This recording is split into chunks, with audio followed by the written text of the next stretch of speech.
বিশ্বজুড়ে প্রতিনিয়ত ঘটতে চলেছে বিচিত্র সব ঘটনা। তবে ৭ সেপ্টেম্বর অর্থাৎ আজ রাতেই ছায়া চাঁদকে আলিঙ্গন করবে ধীরে ধীরে, যেন রাতের আধারে হারিয়ে যেতে শুরু করবে এটির চিরচেনা সেই রূপ।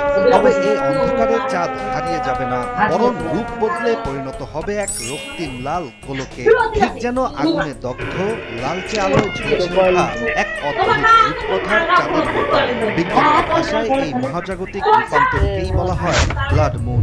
এখন প্রশ্ন জাগতেই পারে, কিভাবে এত উজ্জ্বল চাঁদ হয়ে ওঠে রক্তিম লাল ও কখন কোথায়? এটি একটি রহস্যময় দৃশ্য, যেখানে আকাশে লেখা হয় এক কাব্যিক গল্প। পৃথিবী, সূর্য আর চাঁদ, তিনটি মহাজাগতিক বস্তু যখন এক সরল রেখায় আসে, তখন ঘটে এই মহাজাগতিক ছায়ার খেলা।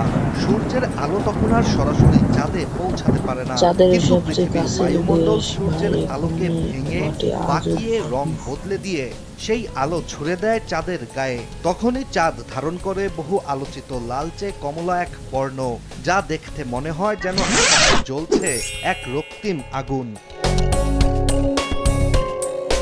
২০২১ সালের পর বাংলাদেশের আকাশেও এবার এই গ্রহণ দেখা যাবে একেবারে স্পষ্টভাবে।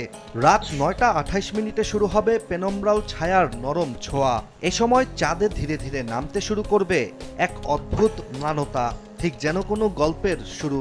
তারপর ১০টা ২৭ মিনিটে শুরু হবে চাঁদের আংশিক ঢেকে যাওয়া, যার মাধ্যমেই পৃথিবীর